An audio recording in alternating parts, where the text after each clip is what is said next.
sejumlah informasi teraktual, tajam dan terpercaya telah kami siapkan dalam program OTKP TV. Saya Wahida Intan dan rekan saya Sasa Gustia. Inilah OTKP TV selengkapnya.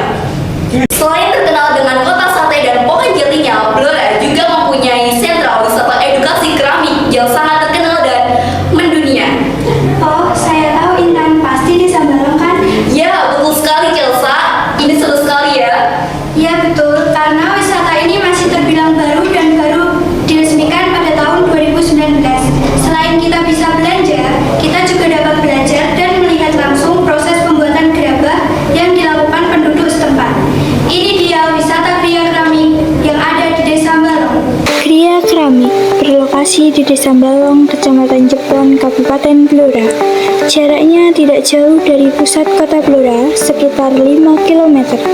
Desa Balong semulanya merupakan desa dari pengembangan produk yang sudah ada, yaitu gendeng tes dan batu bata. Potensi tanah liat yang cukup besar di Desa Balong menjadikan masyarakat memilih profesi sebagai pengolah tanah liat. Dan saat ini, Desa Balong menjadi sentra kerajinan, gerabah, dan keramik, serta menjadikan Desa Balong sebagai wisata edukasi pembuatan gerabah dan keramik. Untuk membuat keramik diperlukan bahan dasar berupa kaulin atau tanah liat putih, pasir, dan tanah liat.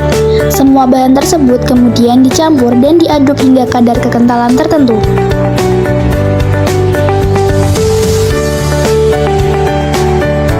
Awal berdirinya Kriya Keramik itu dimulai kisaran tahun 2013 karena melihat potensi tanah liat di Desa Balong yang sangat melimpah, ditambah lagi dengan sejarah dulu dari nenek moyang kita itu pengrajin genteng sama batu bata.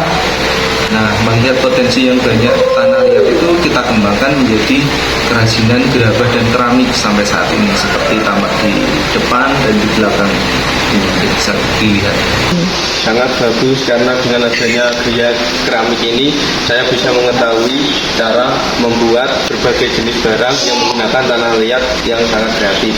Berbagai macam keramik sudah dihasilkan dari para pengrajin keramik di Desa Balong, mulai dari vas bunga, boneka, kendi, cobek, celengan, mangkuk, hingga hiasan dinding lainnya. Harga keramik dari Desa Balong sangat variatif, mulai dari 10.000 hingga ratusan ribu rupiah per unit, tergantung jenis, tingkat kerumitan pengerjaan, dan besar kecilnya produk. Hal ini menjadi daya tarik tersendiri bagi para pengunjung yang ingin menikmati wisata sekaligus mendapat edukasi tentang pembuatan keramik yang sederhana dan mudah dipahami serta dipraktekkan. Baiklah pemirsa, informasi